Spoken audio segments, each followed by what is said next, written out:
Bonjour,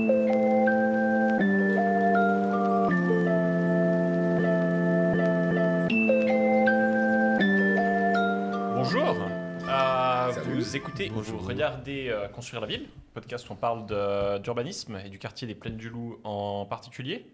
Je suis aujourd'hui avec Christophe, Alvaro et Laurent pour parler de mixité et de diversité. Alors déjà, pourquoi est-ce que c'est un sujet, pourquoi est-ce que c'est un sujet dans la construction de ce quartier, pourquoi est-ce que c'est un sujet dont il faut qu'on parle? C'est vrai que dans la plupart, quoi, dans les logiques de développement de quartiers durables, d'écoquartiers, on parle systématiquement de ces questions de mixité. On a plusieurs types de mixité en fait, hein. On a la mixité fonctionnelle pour commencer, donc c'est le fait d'avoir du logement, des activités du tertiaire, des commerces, des choses comme ça, des équipements publics dans un quartier. Ça, la raison, elle est assez simple. C'est principalement dans cette logique de la ville du quart d'heure, de la ville de la proximité.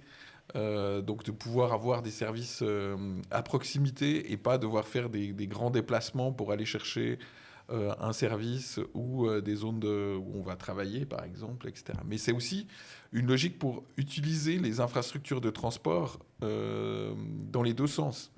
Parce que si on a des quartiers qui sont monofonctionnels, le matin, on va avoir toutes les personnes qui partent des quartiers résidentiels pour aller dans les zones de travail, on va dire, et donc vont utiliser l'infrastructure de transport que dans un sens. Mhm. Si on a un quartier mixte, on va utiliser cette infrastructure de transport dans les deux sens, c'est-à-dire qu'on a les gens qui vont venir travailler, qui vont utiliser par exemple le bus dans un sens, et celles qui partent travailler qui vont l'utiliser dans l'autre sens. Donc en fait, on double quelque part la capacité des infrastructures de transport en ayant cette mixité fonctionnelle. Et donc ça c'est la mixité fonctionnelle, mais il y a d'autres mixités aussi. Il y a la mixité sociale, c'est-à-dire les catégories de gens qui vont habiter le quartier. Donc ça, c'est aussi un enjeu important. Les écoquartiers ont souvent été critiqués ou accusés d'être des ghettos à bobos. Donc évidemment, il y a un vrai enjeu à ne pas se retrouver dans une catégorisation où on est forcément que tous du même profil socio-professionnel et tous pareils. Donc il y a un vrai enjeu à élargir pour qu'il y ait des riches, des pauvres, et puis qu'on apprenne à vivre tous ensemble, quoi. C'est un des gros enjeux des quartiers durables. Mais pourquoi? Moi je suis un bobo, pourquoi est-ce que je devrais pas avoir envie de vivre qu'avec des gens comme moi? Il y a deux éléments hein, quand même. Il y a le fait de dire, bah, justement, on va essayer de construire dans cette logique de quartier durable, c'est qui s'adresse à tous, hein, qu'on construit pas pour une partie de la population, bah, des quartiers qui sont super écolos, et donc qu'on touche qu'une partie de la population, et puis de dire, mais oui, mais on peut se permettre de faire des quartiers comme ça que parce qu'il y a des gens qui ont des revenus suffisants pour payer des bâtiments super technologiques. Ça, ce serait par exemple une logique de dire, bah oui, on a une élite qui vit dans des bâtiments qui sont très performants, et puis c'est que comme ça qu'on peut faire un éco-quartier. Or, c'est pas du tout le but. Le but, c'est de montrer qu'on peut vivre et de développer des quartiers où tout le monde peut vivre de manière plus raisonnable, on va dire, en consommant moins de ressources. Et donc, pour que ça fonctionne, il faut qu'il y ait tout le monde qui puisse vivre dans ce quartier. Ça, c'est un des aspects. C'est l'aspect de l'écoquartier doit pouvoir s'adresser à tous, puisque le but, en fait, c'est plus d'avoir d'écoquartiers, mais bien d'avoir des villes durables qui puissent abriter toute la population et en diminuant les consommations de ressources. Et puis l'autre élément qui est très fort au niveau de cette mixité sociale, c'est le fait de rencontrer l'autre pour diminuer les clivages et les fractures sociales. On se rend compte, on a l'exemple hein, typiquement à chaque votation, les cantons, si on prend au niveau de la Suisse, les cantons qui votent le plus contre les étrangers sont les cantons qui ont le moins d'étrangers. Et donc ça montre bien ce phénomène que plus on connaît, plus on côtoie les autres, moins on en a peur, plus on va les accueillir et plus on va avoir une société euh, qui fonctionne ensemble et sans clivage. Et donc cette logique de mixité sociale, elle va aussi dans ce sens-là. Mais il y a encore d'autres éléments. Il y a le fait que pour qu'un quartier fonctionne, eh ben, il y a différents types de travailleurs qui vont être dans le quartier.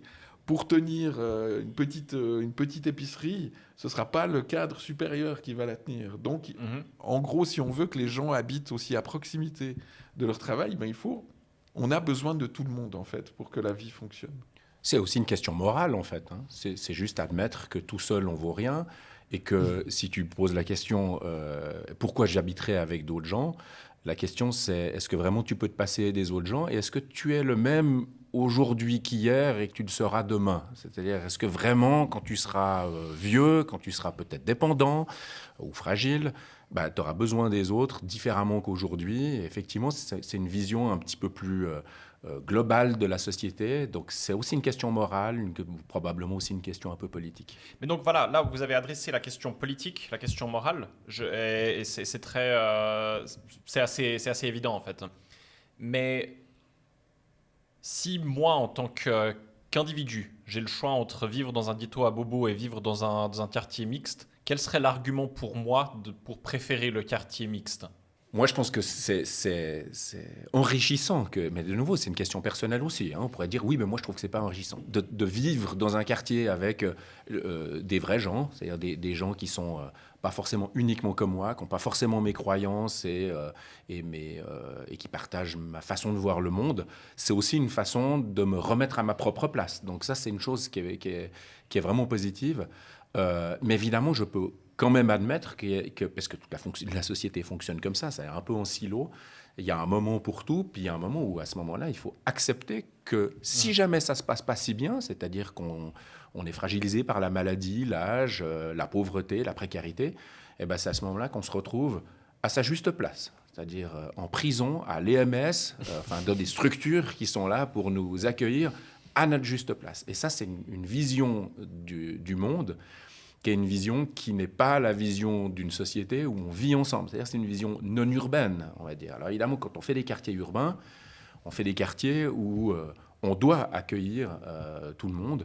Il y a bien un moment où même toi, le bobo, tu seras obligé d'accueillir ta femme de ménage, ou le riche, la femme de ménage, etc., la cuisinière, ou le cuisinier, etc. Donc forcément qu'il y a un moment, on est obligé d'accepter qu'il faut vivre ensemble. C'est une condition. On pourrait aussi considérer qu'on peut tenter de croire qu'on peut vivre sans les autres, ceux qu'il faut aussi accepter parce qu'ils ont peut-être une autre culture, ils ne nous ressemblent pas, ils ne sont pas aussi beaux que nous, aussi riches que nous, ils ne représentent pas l'idéal de ce qu'on voudrait devenir, mais d'un autre côté, ces gens-là, non seulement ils existent, mais ils sont bénéfiques pour nous toutes et tous. Et tu l'as abordé, hein. Il y a aussi, on parle souvent justement de mixité fonctionnelle, mixité sociale, mais il y a aussi cette mixité, on parle aussi de mixité intergénérationnelle, mais aussi dans ces de mixité simplement de façon de vivre, en fait, d'avoir des personnes qui sont plus en phase ou moins en phase avec notre société, moins en phase avec les modèles usuels. Je ne sais pas si on prend la famille, l'image de la famille dans les années 40 et l'image de la famille aujourd'hui, c'est plus la même. Et du coup, on a une diversité aussi qui s'est beaucoup ouverte au niveau des types de ménages qui vont de la personne seule à la famille décomposée, recomposée. Voilà, il y a plein de façons de communauté, il y a énormément de façons de vivre qui sont différentes. Et c'est aussi un des enjeux d'un quartier comme celui des Plaines du Loup, de pouvoir accueillir des façons de vivre différentes.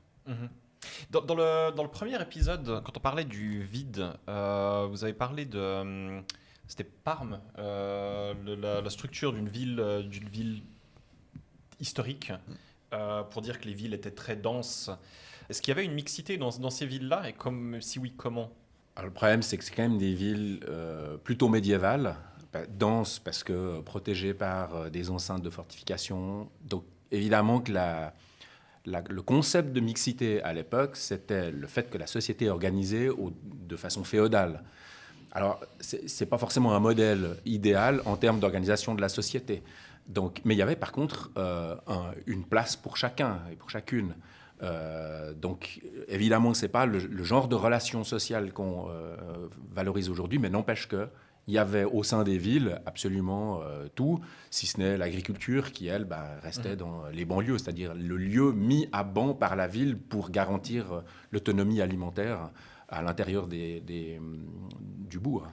Oui, ça, t'en parlais dans ton livre. Oui. Les lieux mis à ban. Tu peux expliquer ça, l'origine du mot banlieue du coup. C'est ça, le terme banlieue vient du lieu mis à ban, c'est-à-dire une sorte de zone de sécurité autour de la ville qui garantit qu'on a la surface agricole nécessaire pour qu'on puisse confisquer cette nourriture pour garantir la survie de la cité et donc de ses fonctions. Et en général des lieux de pouvoir.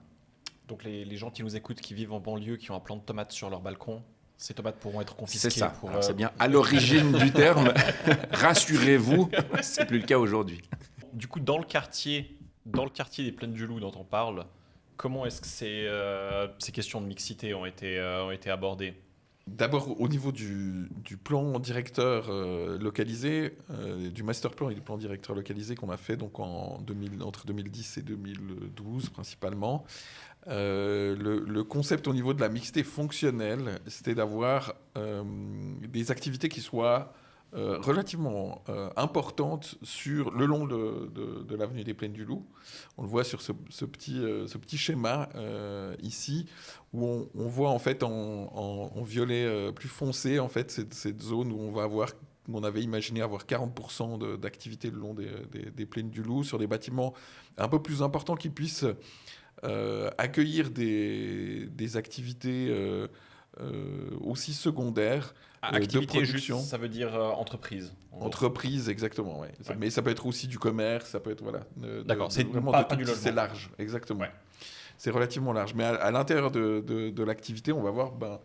On peut avoir du primaire, mais en Suisse, on a de toute façon extrêmement peu. À part l'agriculture, on va dire, on va avoir du secondaire et du tertiaire. Et dans nos villes, aujourd'hui, on a quasiment plus que du tertiaire. Hein. On a chassé le secondaire plutôt en périphérie, et on se rend compte que c'est un problème aujourd'hui.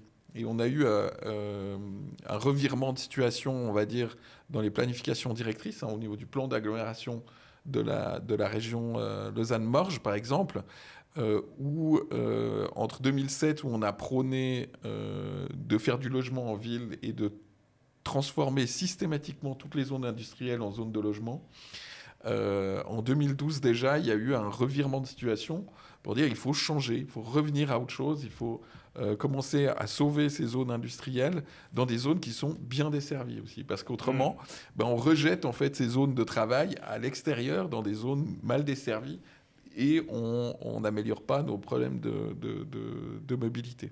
Mais le problème, c'est de sortir les entreprises en général ou le secondaire en particulier ? Alors, c'est surtout le secondaire. D'abord, on a tout sorti, globalement. Hein. On a sorti le commerce, le secondaire et le tertiaire. Hein. On a vu tous ces grands bâtiments de bureaux être construits dans les banlieues. Et avec toutes les problématiques que ça pose. Hein. C'est-à-dire que de devoir déplacer tout le monde justement à l'extérieur des villes, de faire des zones mortes le soir, hein, gros problèmes d'insécurité. Si on prend la Défense à Paris, par exemple, le soir, c'est une zone totalement morte. Et donc, voilà, on a toutes ces problématiques qui sont entrées, mais aujourd'hui, on a surtout le problème du secondaire, parce qu'on a réintégré de plus en plus le tertiaire dans les villes.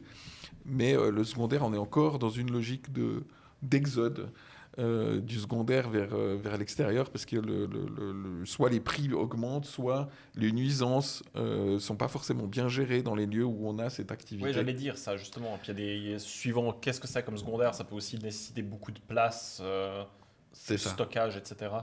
Et du coup, là, on avait une possibilité d'avoir des plateaux jusqu'à 4000 m² de plancher d'un seul tenant, hein, sur un niveau, qui permettent d'avoir une certaine production. Alors, pas n'importe quel type de production, parce qu'il faut éviter d'avoir trop de nuisances et surtout trop de trafic de livraison, mais sur de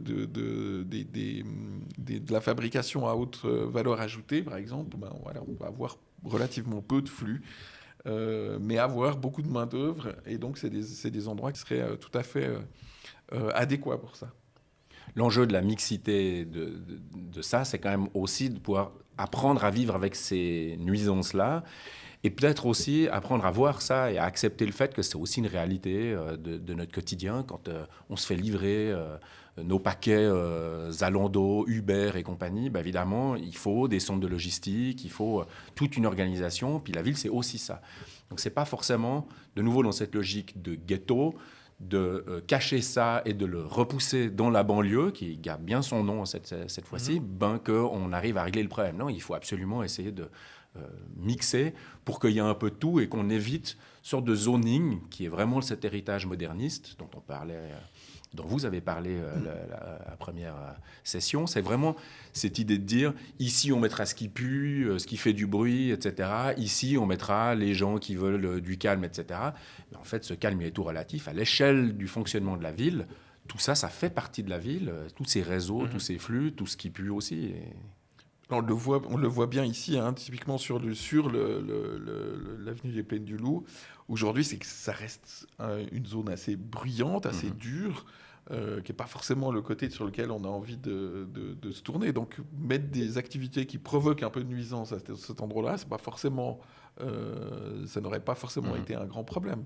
Ce qui est intéressant ici, c'est de voir le contraste justement qu'on a entre ces extérieurs qui vont être potentiellement assez durs avec des nuisances et les intérieurs qu'on propose dans cette forme urbaine qui permettent d'avoir du calme, du logement. Et c'était un petit peu l'idée de ce plan au départ où on avait une activité plus forte sur les plaines du Loup et ensuite une activité plus légère, plus de proximité à l'intérieur du quartier. Donc ça, c'est la mixité entre les logements et les entreprises. Ça n'adresse pas encore le problème du ghetto à Bobo. Bon, l'enjeu de ces affectations, hein, si on parle d'abord des affectations, c'est aussi une question économique. Hein, c'est que le prix du mètre carré dans une zone en banlieue, et c'est pour ça aussi que ça s'est retrouvé en banlieue, c'est que ces zones-là, elles coûtent beaucoup plus cher ici. Prix du foncier et donc de l'occupation de ces espaces-là pour les activités qui sont peut-être moins rentables sont plus difficiles dans un quartier comme ici qu'en périphérie. Donc quand on arrive à trouver des mécanismes de rééquilibrage de ça, on arrive à accueillir aussi ces activités ici. Maintenant, je veux dire qu'on pourrait avoir de l'activité subventionnée dans le centre, comme on a des logements subventionnés pour accueillir. C'est ça. C'est le cas pour le secondaire, c'est le cas pour le primaire a fortiori, mais c'est peut-être aussi le cas pour des activités culturelles. C'est intéressant de voir où se trouvent les activités culturelles dans les villes. C'est souvent un peu dans des friches ou dans des zones un petit peu limitées. C'est intéressant de voir à Lausanne comment tout ça a glissé le long de la vallée du Flon. Et puis, les artistes et les prostituées se sont un peu suivis du Rotillon au Flon, du Flon à Sévelin, Sébeillon, etc. Et tous ces quartiers-là, c'est des quartiers où, globalement, les gens se retrouvent parce que le prix baisse et que donc permet tout d'un coup d'accueillir des activités qui sont non seulement nécessaires, je parle surtout des activités culturelles, mais qui sont nécessaires à la ville, et qui sont possibles que parce que tout d'un coup, il y a des zones un petit peu où la pression spéculative a baissé. Mais comment on fait du coup à l'échelle de ce quartier pour assurer qu'il y ait des prix différents, que tout le monde trouve quelque chose à... Alors, c'est tous les enjeux qui viennent après les questions urbanistiques. Nous, là, sur ce plan et à cette époque-là, on parlait surtout d'intention générale, mais ensuite, il y a toutes des politiques qui doivent accompagner cette logique urbanistique pour permettre effectivement d'accueillir des activités socioculturelles, par exemple dans ce quartier, qui sont précieuses dans le quartier, donc il faut le reconnaître, et puis qui permettent cette mixité, sans quoi on fera des quartiers à bobo, surtout parce qu'ils rapportent plus d'argent aux superficiaires. Et puis ce qu'il ne faut pas oublier sur le cas des Plaines du Loup, c'est au départ, dans le projet politique, en 2006 déjà, en fait, il y a eu cette logique de vouloir un quartier mixte avec une politique qui a été très rapidement mise en place, qu'on a appelée la politique des 3 tiers. qui ne sont pas exactement les 3/3 d'ailleurs, hein, mais en gros d'avoir globalement au niveau des logements 30% de subventionnés, 40% de régulés et 30% de marché libre. Qu'est-ce que ça veut dire là? Les subventionnés, ça veut dire qu'on va aider à abaisser le loyer des logements. Les régulés, ça veut dire qu'on fixe des plafonds, c'est-à-dire qu'on ne peut pas monter en dessus d'un certain plafond fixé par la loi. Donc d'avoir en gros une logique de logement à prix coûtant. On peut parler, on appelle ça aussi de cette manière-là. Et puis le marché libre, lui, qui va être complètement ouvert. Et donc pour pouvoir s'adresser en fait à des populations différentes. Et c'est ça l'objectif qu'avait posé le politique au départ du projet. Et puis c'est traduit ensuite dans une logique pour réaliser en fait ces 3/3, de poser une logique de 4 quarts d'opérateurs, 4 types différents d'opérateurs pour réaliser ces logements, avec une logique d'1 quart qui seraient les sociétés, qui sont d'ailleurs les sociétés filles de la ville, qui vont réaliser en grande partie le subventionné.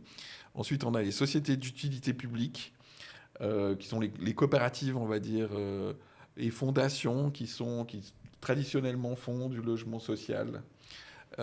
Et ensuite, on a 1 quart qui va être les coopératives habitantes, donc organisées, gérées par les habitants, contrairement aux coopératives sociales qui sont des grandes coopératives dont le but est à la base de créer celles qui ont réalisé le logement ouvrier.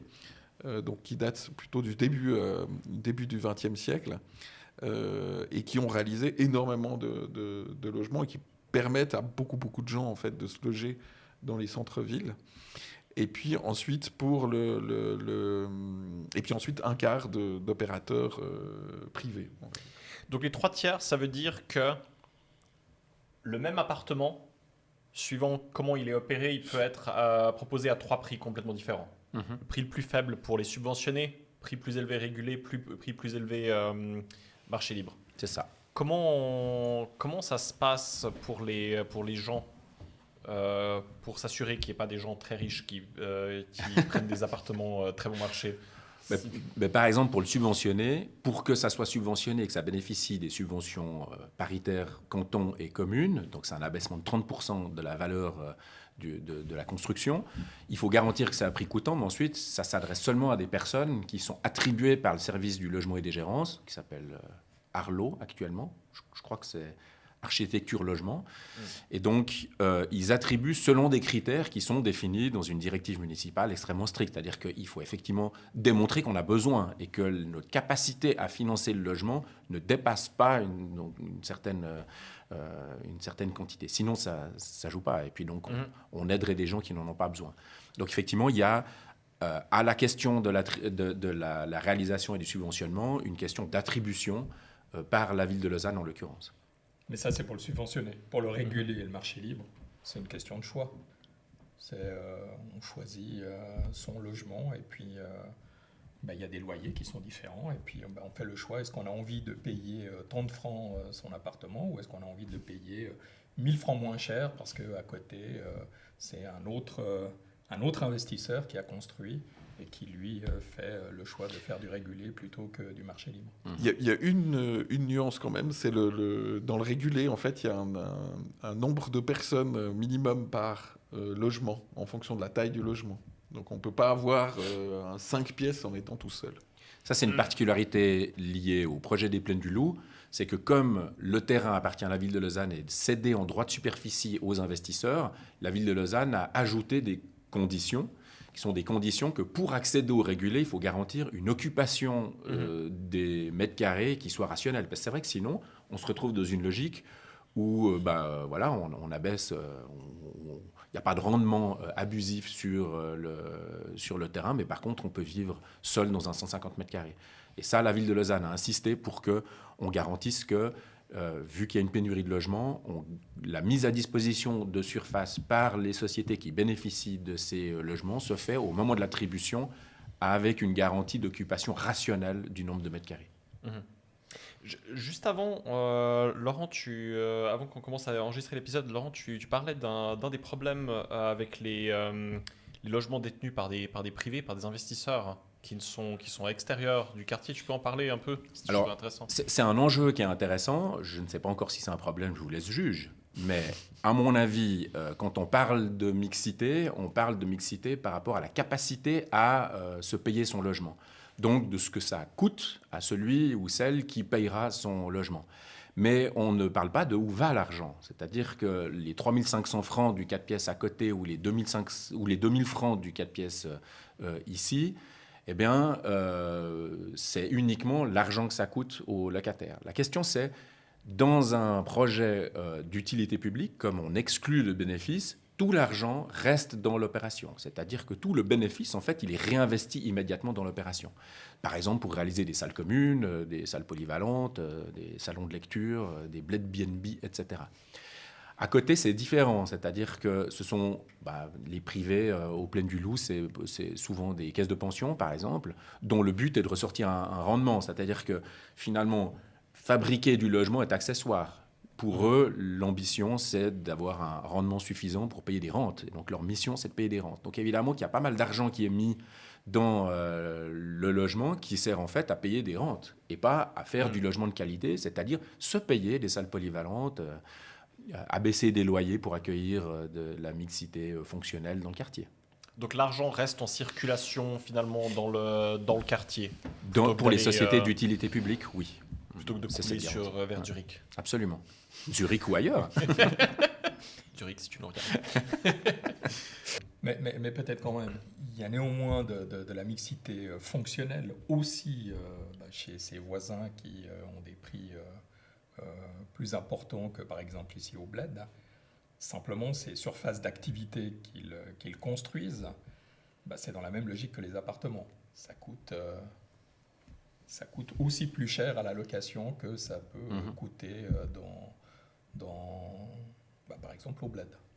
Ce qui est intéressant avec cette logique-là, c'est que oui, ça permet de chercher des activités, mais c'est aussi intéressant de voir que dans ces quartiers en général, c'est souvent un petit peu la même nature d'activité qui apparaît. Alors là, par exemple, dans ce quartier, on en a beaucoup. Il y a 3 fitness dans le quartier à proximité immédiate. On a des physios aussi en quantité astronomique. Donc il y a une sorte de logique de marché qui s'impose et qui fait que on prend quand même le locataire qui posera le moins de risques économiques aux propriétaires et qui rapportera le plus de francs par mètre carré. Donc évidemment que si on se limite à cette règle économique pour le propriétaire, évidemment qu'il veut maximiser ses bénéfices et limiter ses risques. Vous avez mentionné une ou deux fois en passant le bled. Est-ce que vous pouvez expliquer ce que c'est le bled ? Le bled, c'est le lieu où on se trouve. Donc c'est le nom d'une coopérative d'habitants. Dans la règle des 4 quarts, on se considère comme une coopérative d'habitants. Et puis, c'est ce bâtiment dans lequel nous nous trouvons et que Tribu Architecture a réalisé, ou Tribu Architecture a ses locaux actuellement. C'est quoi une coopérative d'habitants ? Comment est-ce que ça fonctionne ? Ça n'a pas de réalité juridique. Une coopérative d'habitants est une coopérative. Une SCCH, Société coopérative de construction et d'habitation. Dans ce sens-là, il n'y a rien qui distingue juridiquement une coopérative d'habitants d'une coopérative d'habitation. Une coopérative est une forme de société d'utilité publique qui fait des LUP, des logements d'utilité publique, c'est-à-dire sans faire de bénéfices. C'est une société qui ne fait pas de bénéfices. Et puis l'autre particularité des coopératives, c'est que la gouvernance, la forme d'organisation de la coopérative, c'est que quel que soit le nombre de parts que l'on possède dans la coopérative, on a le même droit de vote en assemblée générale. Qu'on ait 1 part ou 1000 parts, quand on se retrouve en assemblée générale, on vote et on a le même poids. Alors, ce que ça implique, c'est qu'on ne fera pas de bénéfices, donc tout l'argent est réinvesti, tout l'argent qui est gagné est réinvesti dans le bâtiment, donc on a un équilibre du plan financier à la conception, à la réalisation et ensuite à l'exploitation, c'est-à-dire chaque année, il n'y a pas de bénéfice qui est possible. Et puis, la particularité, puisque nous sommes une coopérative d'habitants, c'est que le bled réalise un bâtiment dont ses habitants s'organisent en sections. Donc, c'est une sorte d'association des habitants qui a la compétence pour faire vivre le bâtiment. Donc il y a toute une série de décisions qui sont prises pour occuper le local musique, la salle polyvalente, le bled B&B, comment ça fonctionne, etc. Mais donc, vous êtes une entreprise, vous êtes ici dans ce bâtiment, ainsi que d'autres, il y a des appartements, il y a des logements. Oui. C'est toutes les personnes qui sont ici ont dû investir dans la coopérative. Tout le monde a dû payer au moins une part sociale pour être membre. D'accord. Mais comme on a une mixité sociale, il y a 9 logements qui ont été attribués par le service du logement et des gérances parce que la ville de Lausanne a acquis les parts sociales D'accord. de ces 9 logements-là. Donc il y a des gens qui n'ont absolument pas participé au processus et qui découvrent le projet ou ont découvert le projet une fois réalisé parce que c'est la ville de Lausanne qui a mis ses parts sociales. Ça permet de garantir une certaine mixité, donc des gens qui connaissaient même pas l'existence du modèle coopératif, qui se retrouvent en fait à venir et à rejoindre la coopérative et qui participent à créer cette mixité. Il y a aussi une particularité justement des coopératives habitantes, c'est que les futurs habitants qui sont investisseurs en fait, puisqu'ils payent 5% de part sociale, du coût de leur logement en part sociale, ils sont présents très en amont du projet. On a beaucoup de membres qui ont participé tout au long du développement du projet. Depuis 2017. Et avec donc, du coup toute une démarche participative pour définir en fait les objectifs auxquels devront répondre le projet d'architecture, qui ont suivi le développement du projet. Et donc tous les espaces en fait communs ont été définis avec ces futurs habitants.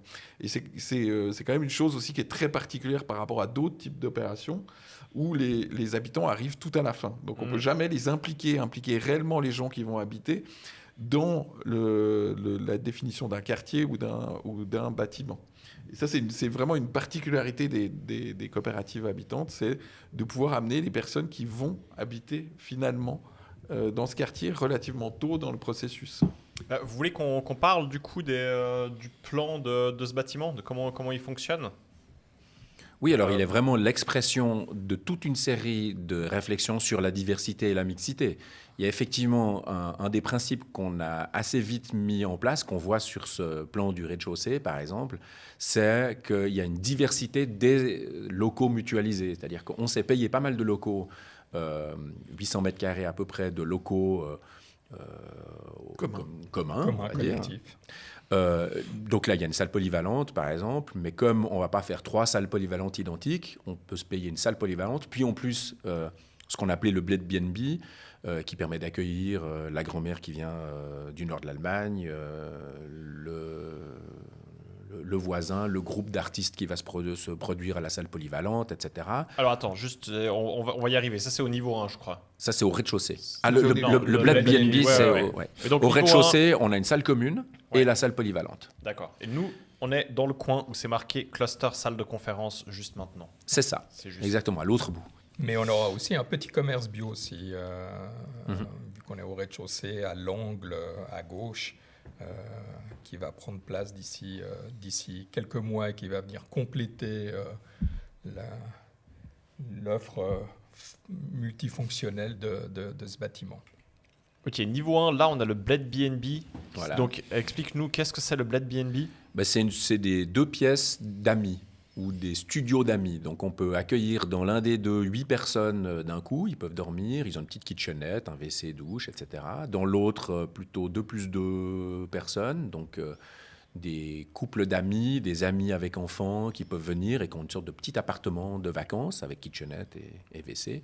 Et puis un studio aussi qui peut accueillir des amis. Alors en l'occurrence, qui a été attribué à la Fondation de Vernon, qui est une fondation qui s'occupe de personnes en situation de handicap mental, dans la perspective d'y loger l'aide aux super concierges. Ça, c'est encore une autre question, mais ça fait aussi partie de la mixité. L'idée d'accueillir la Fondation de Vernon et des travailleurs, qui sont des personnes en situation de handicap, pour faire le ménage ou pour aider à la conciergerie, à l'intendance finalement de ces locaux, c'est aussi une façon de faire participer une population qui en général se retrouve dans des institutions un peu exclues de la vraie vie. Et là, finalement, les travailleurs, les 9 travailleurs qui s'occupent du ménage, non seulement ont leur petit local à cet endroit-là, participent à la vie, puisqu'on les croise dans le bâtiment, prennent leur pause au biotope avec nous, viennent manger avec nous à midi. Enfin, vraiment, ils participent à la vie de la maison. Et il y a une proportion de circulation en termes de surface qui est très généreuse pour favoriser la rencontre, l'échange avec les autres. Il y a au total 5 cages d'escalier, mais ces 5 cages d'escalier sont reliées par une rue intérieure qui partait du rez-de-chaussée avec toutes les boîtes aux lettres des 5 cages d'escalier qui sont au même endroit et qui donc obligent les gens finalement au cours de la journée de croiser son voisin. Et cette rue intérieure se prolonge au premier étage en passant devant le Bled B&B et puis on continue avec une terrasse commune au premier étage qui fait face à la buanderie qui se trouve au premier et pas au sous-sol comme on la trouve très souvent. Et ce qui favorise de nouveau la rencontre avec ses voisins, c'est une buanderie qui est ouverte 24 heures sur 24, 7 jours sur 7. Et donc voilà, on a pas mal de chances de croiser un des 77 personnes enfin 77 personnes, non, ménages ouais. qui habitent dans cet immeuble. Et on finit tout au bout quand même avec aussi une salle commune qui sont en fait des espaces à partager entre tous, voilà, et qui permettent de nouveau la rencontre avec les autres. Il y a d'ailleurs aussi des activités non communes. Il y a un cabinet de gynécologie et des physiothérapeutes au premier étage aussi qui donnent indirectement sur cette rue intérieure et donc qui amènent aussi une diversité d'activités. Et on n'a pas parlé de El Pueblo Unido. Qu'est-ce que c'est? C'est le nom qui a été donné à cet appartement qui est une grande colocation. En Suisse alémanique, on appelle ça un cluster. Enfin, dans le milieu des coopératives d'habitants, on appelle ça un cluster, une grappe, où en gros se retrouvent plein de gens qui veulent vivre ensemble. Donc c'est un appartement qui comprend des appartements, qui parfois comprennent des appartements ou des chambres indépendantes. Donc il y a vraiment cette logique de seuil qui fait que en ayant sa chambre dans ce logement de cette grande colocation, eh bien, on a à la fois un espace privé, mais on a aussi des parties qui, en général, sont partagées dans un ménage, mais là, qui sont partagées à 10 personnes. Une grande cuisine, un salon commun, un espace de bureau qui sont partagés. C'est vraiment c'est clairement une différente manière de vivre. Moi, j'ai jamais vécu dans un bâtiment comme ça. On a plus l'expérience d'avoir un appartement où on a tout ce dont on a besoin dans notre appartement. On partage très peu, éventuellement, la buanderie au sous-sol.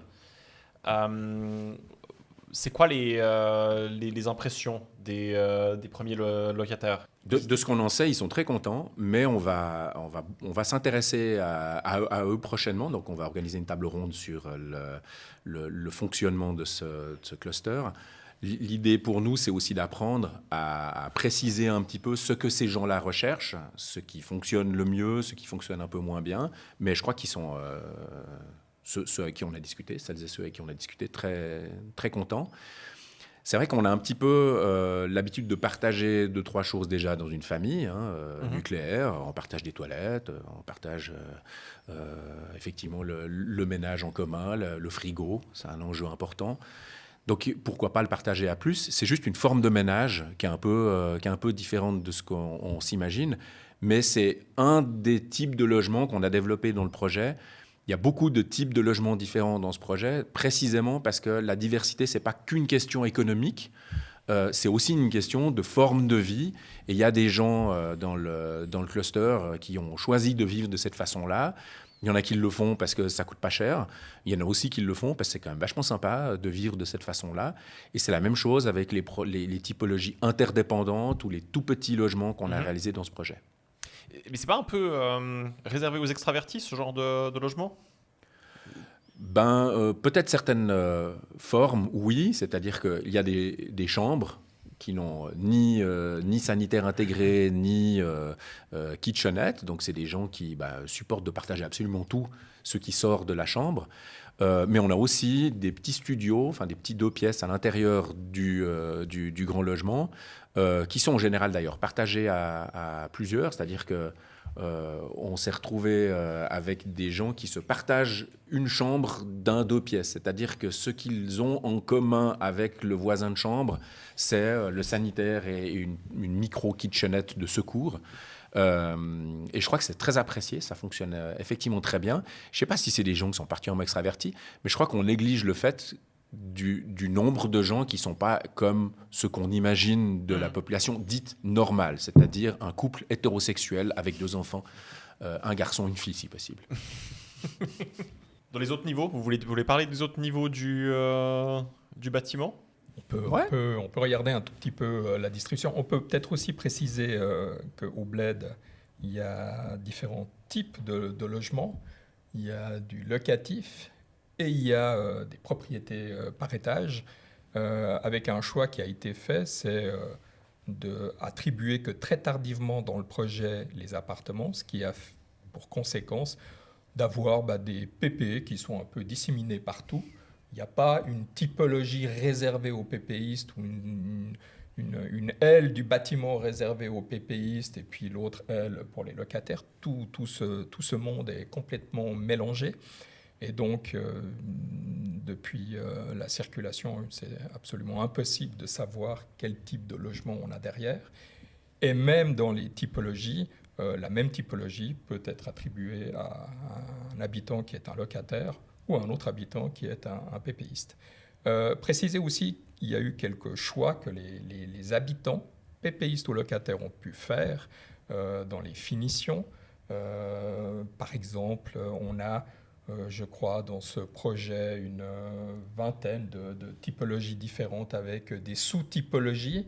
Il y avait des possibilités de choisir où est-ce qu'on voulait mettre une chambre, est-ce qu'on voulait mettre côté intérieur, côté extérieur. Donc une grande diversité de typologies. Il n'y a pratiquement pas un seul appartement qui est identique à celui de son voisin. Et ça, qu'on soit un propriétaire ou qu'on soit un locataire.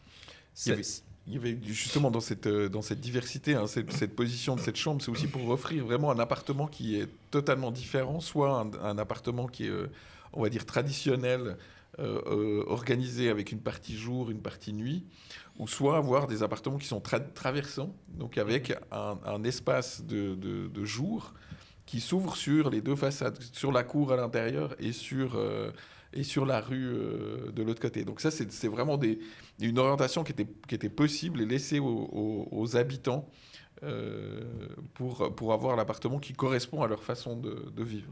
Il y a peut-être aussi quelques éléments avant de parler de quelques typologies. C'était la volonté d'avoir des appartements traversants au maximum. Après, il y a une partie du bâtiment dans l'image à gauche qui est un peu plus large et donc une difficulté à réussir à trouver partout des appartements traversants. Et c'est un endroit où alors on a mis par étage 2 petits appartements qui, eux, sont orientés quand même au sud. Et là, dans l'utilisation, c'est aussi intéressant de voir, par exemple, à un étage où 2 voisines ont décidé, par contre, de mutualiser leur balcon. Et donc, plutôt que d'avoir 2 tables, une table chacune, chacune son petit coin, elles ont mutualisé, elles ont une table, elles ont 4 chaises et elles partagent leur terrasse. Donc voilà, ce petit appartement qu'on voit ici, ces 2 petits appartements, eux ont par contre une belle orientation. C'est marrant, je ne comprenais pas le terme, le bled. Puis maintenant, en fait, en vous écoutant en parler, j'ai l'impression que vous parlez d'un village. Et du coup, je me dis, oui. En fait, c'est exactement ça. Ça. C'est absolument ça. C'est une logique, effectivement, de village. Et de voisinage. C'est-à-dire, ce qui nous plaît dans le village, c'est le rapport aux voisins. C'est-à-dire qu'ensemble, les voisins, qui formons la section en termes juridiques, mais ensemble, on n'a pas mal de choses à partager. Au-delà des espaces communs, on se partage ce balcon commun, etc. Et donc, on a systématiquement la possibilité de discuter avec son voisin de la façon dont on va partager le balcon. Il y a peut-être aussi une chose, c'est que on aimerait bien pouvoir toutes et tous vivre longtemps ensemble. Et donc, comme la vie évolue, les enfants grandissent, quittent la maison, etc., il y a pas mal de choses qui, typologiquement, sont faites pour intégrer le fait que parfois on a besoin de plus de place, parfois on a besoin de moins de place. Donc, il y a une flexibilité dans le passage d'une chambre, d'un appartement à l'autre, dans la multiplication des portes depuis la cage d'escalier pour aller accéder dans une pièce, pour en changer l'affectation, qu'une chambre puisse devenir un petit bureau indépendant. Et toutes ces choses, effectivement, sont des choses de la vie. Et c'est des choses qu'on a intégrées dans la typologie, y compris dans les règles d'usage de la coopérative, c'est-à-dire tout pour favoriser le nomadisme résidentiel. C'est qu'à partir du moment où on habite dans cette maison, qu'on s'est fait des amis chez les voisins, et que si jamais on se retrouve à 2 dans un 5 pièces, qu'on puisse favoriser le déménagement à l'intérieur pour qu'une famille puisse accéder aux 5 pièces et que nous, on puisse accéder aux 3 pièces ailleurs dans la maison. Et donc, favoriser, en gros, dans les règles d'usage et de location, cette mobilité. Et on est de nouveau dans la logique que cette mobilité se fait à distance courte. On déménage au sein du bâtiment et pas à l'autre bout de la ville. C'est ça. Et du coup, on arrive au dernier étage, niveau 5, avec de nouveau plein d'espaces communs. Vous pouvez nous expliquer ça ?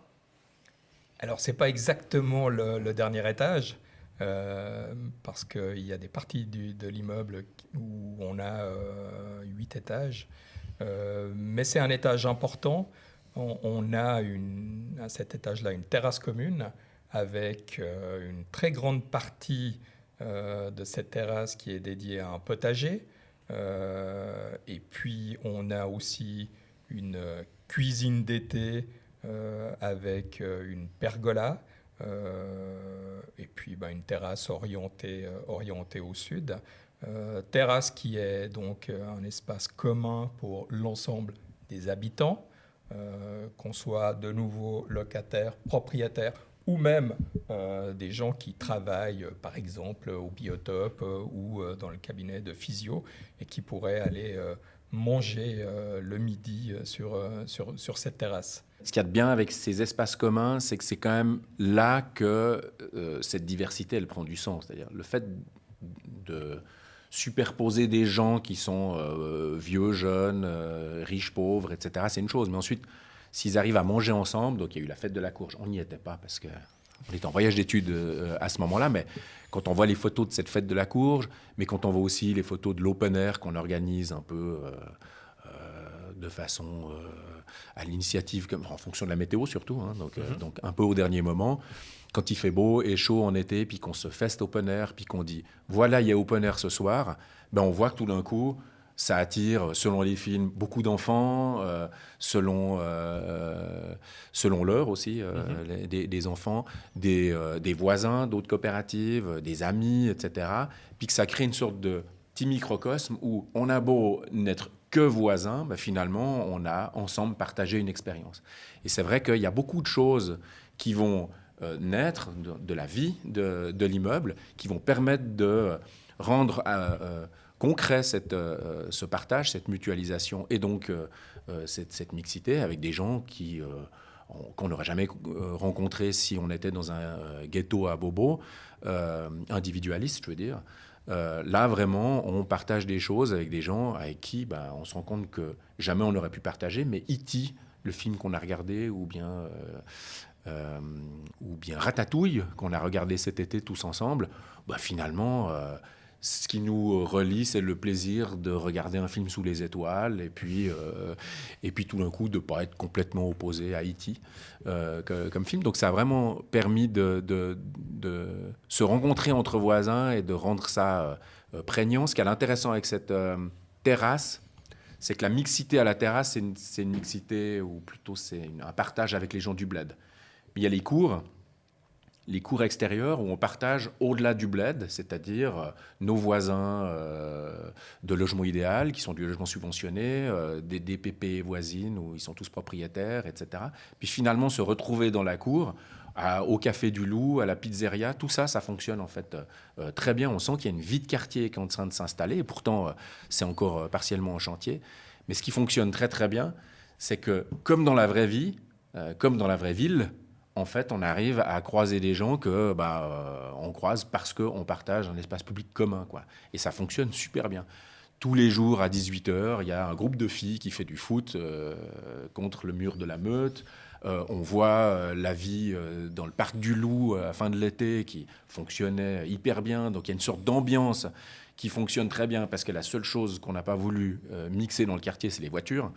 Donc, le fait qu'il n'y ait pas de voiture fait que ça a libéré une place qui permet à cette vie de fonctionner et qui, un peu comme à Bellerive, à la piscine ou à Vidi, etc., fait qu'il y a une sorte d'ambiance comme ça et qu'il y a l'expression même de cette vie en commun avec des gens avec qui on n'a pas grand-chose à partager parce que c'est juste des voisins de la ville mais qui fonctionnent très très bien dans l'animation, quoi. C'est beau, ça fait rêver. Et moi, j'ai juste alors, peut-être une dernière question. Avec la modernité, on a tout fait faux? Parce que là, j'ai l'impression que tout ce dont vous parlez, c'est des choses qu'on avait dans le passé, qu'on a perdu avec la voiture et autres, mais auxquelles on revient. Est-ce qu'on a tout fait faux? Est-ce qu'il y a des choses quand même à tirer du XXe siècle? Alors, du XXe siècle, il n'y a pas grand-chose à garder, effectivement. Non, ce qu'il faut quand même voir, c'est que si on relit la charte d'Athènes, il y a un peu tout et son contraire. Il y a des très belles idées dans la charte d'Athènes, des idées d'ailleurs très sociales. Peut-être la charte d'Athènes. La charte d'Athènes, c'est une sorte de résumé du congrès, un congrès international des architectes modernes qui, dans les années 30, a discuté un petit peu des grands préceptes de l'architecture du futur et qui a déterminé toute une série de grands préceptes dont la négation de la rue, dont toute une série de choses qui ont détruit finalement les villes, le fait que la voiture puisse avoir sa place dans les villes et que donc il fallait pour ça détruire les rues et une bonne partie de l'espace public. Ce qu'il ne faut pas oublier, c'est que la voiture, elle était vue aussi comme étant un élément qui était disponible pour tout le monde et qui remettait tout le monde sur le même pied d'égalité. Donc, il faut aussi voir qu'on en a vu les conséquences après coup assez rapidement. De les années 70, ça a été déjà très très décrié, l'architecture moderniste. On a mis un peu plus de temps à s'en rendre compte de manière plus générale. Mais au départ, il y avait quand même une idée qui était une belle idée. Et ça, il faut pas l'oublier. Mais voilà, il faut en tirer les conséquences aujourd'hui du fait que ça a pourri globalement la ville. Mais c'est surtout ce problème voiture, à mon avis. C'est que si finalement, dans des quartiers traditionnels qui ont été développés, je sais pas, l'Ancien Stand, la Rouvray à Lausanne, enfin ces quartiers-là, si on règle le problème voiture, on a déjà effectivement offert ce que la charte d'Athènes réclamait, c'est-à-dire des beaux espaces, une verdure généreuse, etc. Donc effectivement, on a tué la rue, mais on a quand même réussi à retrouver des espaces qui peuvent devenir des espaces de qualité. Donc c'est rattrapable, c'est tout à fait rattrapable. Et ce qu'on vit ici, c'est ce que peuvent devenir cette périurbanité, c'est-à-dire que cette urbanisation qui s'est faite à partir de la moitié du XXe siècle, où on a sacrifié la qualité des espaces pour y stocker des sortes de caisses métalliques qui, effectivement, dont on ne se rend pas compte de la place que ça prend.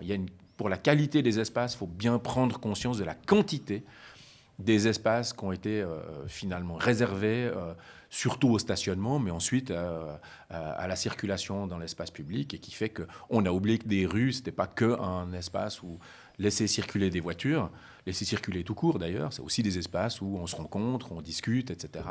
Donc il faut y croire aussi dans le développement de la route des Plaines du Loup, que ça puisse devenir effectivement l'avenue des Plaines du Loup ici. Donc tout n'est pas parfait, tout n'est pas rose, mais il y a un vrai potentiel d'amélioration de la ville si on règle le problème du stationnement.